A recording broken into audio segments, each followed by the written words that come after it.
Guys, नमस्ते and welcome. जय माता दी। कैसे हैं आप सभी। तो सुबह का टाइम है, मैं नहा धो के आ गई हूँ पूजा करने के लिए।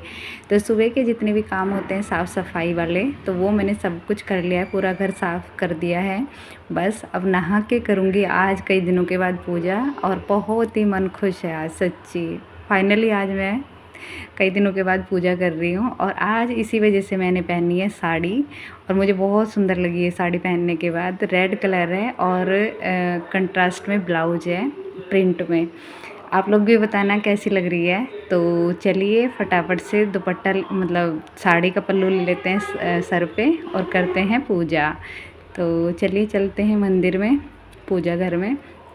तो मैंने ना यहाँ पे आज जैसे कि संडे है, तो बच्चे भी घर पे ही हैं, स्कूल नहीं गए, तो मैं अभिनव से मंगा रही हूँ फूल। तो यहीं पे पास में मतलब पीछे जो रोड है ना, मेन रोड है, वहाँ पे फूल वाले की दुकान है, तो वहाँ से लेके आ जाएगा। तो मैं अभिनव को यही बता रही थी कि ना जाओ फूल लेके आ जा, और जब तक मैं यहाँ पे कर देती हूँ साफ़ सफाई, क्योंकि कई दिनों के बाद जब मैं आज पूजा कर रही हूँ ना, तो बहुत ज़्यादा ही मतलब फैला हुआ है सामान। बच्चों से जैसे हुआ वो उन लोगों ने किया। तो बस मैंने यहाँ पे सारे पहले बर्तन जितने थे ना, उनको धुलने के लिए किचन में रख के आ गई हूँ। और ये देखिए आम के पत्ते जितने बचे थे ना, वो भी अभी तक यहीं पे ही रखे हुए थे। और आज ना चौथा नवरात्रा है, चौथा दिन है आज नवरात्रि का। तो सारा कुछ जितना भी मुझे यहाँ पे लग रहा था साफ़ सफाई, पहले ऊपर से कर दूँगी थोड़ी थोड़ी। वैसे तो कुछ भी हिलाते नहीं है, लेकिन आगे से थोड़ा बहुत, जैसे फूल रखे हुए हैं, सूखे हुए हैं पत्तियाँ फूलों की, तो वो सब कुछ मैं यहाँ से हटा दूँगी। और उसके बाद मैं नीचे का एरिया जो है ना, मैंने अभी मतलब इस कमरे में पोछा भी नहीं लगाया था, तो मैं यहाँ की जो आसपास की जो सफाई है ना, वो अभी करूँगी। नीचे जो सामान रखा है ना, वहाँ पे भी सारा सामान हटा के, तो बस वही कर रही हूँ। पहले यहाँ पे ऊपर सारे जितना भी मतलब पूजा घर में से झाड़ पूछ कर लिया है, और जो एक्स्ट्रा सामान था वो किचन में रखते आ रही हूँ। और अब एक ले आई हूँ साफ़ कपड़ा, तो इसी से ही मतलब यहाँ पे ना झाड़ू नहीं लगाती, तो बस यहाँ पे इस कपड़े से ही साफ़ कर लूँगी अच्छे से। तो यहाँ पे साफ़ करने के बाद फिर मैं जाऊँगी किचन में, सारे जितने भी बर्तन हैं उनको अच्छे से पीताम्बरी से साफ़ करूँगी। और ये जो बड़ा सा डब्बा दिख रहा है ना आपको प्लास्टिक का, इसमें भर के रखे हुए हैं मैंने जो गाय के गोबर के उपले, तो जिनसे अग्यारी होती है, मतलब हवन होता है वो। तो और ये इधर नवरात्रे मतलब जौ बोए थे ना, तो वो भी काफ़ी सारे हो गए हैं। तो 2 दिन तक तो प्लेट ही नहीं, मतलब मुझे याद ही नहीं आ गया उन पे प्लेट अभिनव से बोल के हटवा दूँ कि प्लेट उठा दे। फिर भी अच्छे हो रहे हैं जो जौ बोए थे ना, खेतरी बोलते हैं जिसको, वो चीज़। तो मैंने यहाँ पे जितना भी ये पूजा का ही थोड़ा बहुत, जैसे फूल पत्तियाँ थी ना, वो सब हो रखा था, तो इसको इकट्ठा करके सारा जितना भी कूड़ा बना था वो यहीं पे ही रख देती हूँ, जिसमें मैं बत्तियाँ रखती हूँ। फिर उसके बाद आ गई हूँ यहाँ पे किचन में। अभिनव भी जब तक लेके आ गया था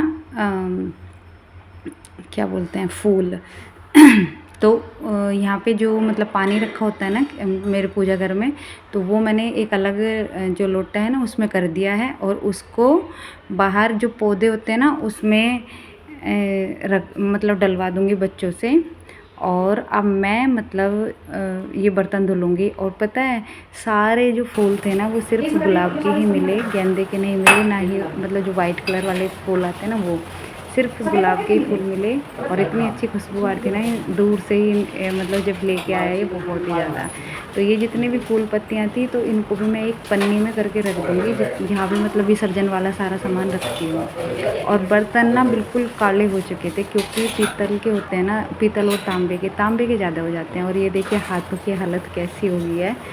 तो लेकिन मैंने इनको अच्छे से रगड़ रगड़ के साफ़ कर दिया। इनको ना मतलब जो पीताम्बरी को ना हाथ से ही रगड़ना पड़ता है, मतलब जैसे जो चूना वगैरह होता है ना, उससे नहीं साफ़ किए जाते। पीताम्बरी को सीधा हाथ पे लेके ही इन पे मतलब मलना होता है, तभी ये साफ़ होते हैं। तो यहाँ पे देखिए जितने भी फूल लेके आए थे ना, मैंने इनको इस टोकरी में करके धुल लिया है। और जितने आज अभी मुझे पूजा में चाहिए होंगे, अब वो प्लेट में रख लूँगी, और बाकी को रखूँगी मैं फ्रीज में करके कल के लिए, मतलब 2 दिन चल जाएंगे ये फूल। तो बर्तन भी धुल गए हैं, फूल को भी धुल लिया है, ले आया था अभिनव। और अब मैं यहाँ पे कर रही हूँ यहाँ पे अग्यारी, तो जिससे मैं हवन करूँगी। तो छोटे छोटे टुकड़े, बहुत बड़ा था वो उपला, घर से लेके आई थी मम्मी ने ही, मतलब छोटे छोटे से टुकड़े करके दे दिए थे उसके। बिल्कुल गाय का ही गोबर है वो, मतलब गाय के गोबर के ही है। तो बस अगैरी भी कर दी है यहाँ पे। अभी वो मैं किचन में ही छोड़ के आ गई हूँ उसको, क्योंकि अंदर ना फिर ज़्यादा ही धुआं-धुआं सा हो जाता है। तो पहले मैंने यहाँ पे लगाया दीपक, और जो इतना भी पूजा का सामान है, कुछ नीचे रखा है, कुछ ऊपर की साइड रखा है, तो बार-बार वहाँ से लेके ही तैयारी करनी होती है। तो यहाँ पे मैंने छोटी-छोटी सी कटोरियाँ बना रखी हैं, जिसमें एक में कुमकुम, सिंदूर और चंदन ये सब और चावल ये सब कुछ रख लूँगी। अब मैं करूँगी मतलब पूजा। तो दीपक वैसे अखंड तो नहीं लगाया था और लग भी नहीं पाता भाई, क्योंकि ध्यान रखना पड़ता है अखंड जोत का। तो मैंने यहाँ पे वैसे मेरा दीपक पूरा चलता रहा, लेकिन 1-2 बार बिल्कुल कम भी लो हुई, ऐसे नहीं है। तो अब मैंने दोबारा से इसमें पूरा घी भर दिया है, इसको प्रज्वलित कर दिया है। और अब यहाँ पे सबसे पहले गणेश जी का पूजन किया, उनको स्नान कराया, चंदन टीके तिलक लगाया, सिंदूर का तिलक किया और फूल पुष्प जो चढ़ाना होता है वो सब कर दिया। और बारी बारी से फिर सभी का ही सांजी जो हैं इधर देखो, उनका भी नवग्रह भी लगाए हुए हैं और कलश का भी, सबको मतलब जैसे ना छींटा दे के स्नान कराते हैं, इस तरीके से स्नान कराया। और बिल्कुल सिंपल तरीके से पूजा करती हूँ भाई। और बहुत ही मतलब मन इतना इस टाइम शांत होता है ना, और अच्छा मतलब एक हल्कापन महसूस होता है बहुत ही ज़्यादा जिस टाइम मैं पूजा करती हूँ माता रानी की। तो बस मैंने सब माता रानी को तिलक करके फिर उसके बाद अपने आप को भी लगा लिया तिलक। और फिर अब यहाँ पे चढ़ा दिए हैं फूल सभी को, भगवान जी को। और अभी मैंने ना कान्हा जी की पूजा नहीं की है, तो पहले माता रानी की करके इधर की करके फिर उधर की साइड करूँगी। स्नान वगैरह कराना है भगवान जी को, उधर भी दूसरी साइड भी दीपक लगाना है।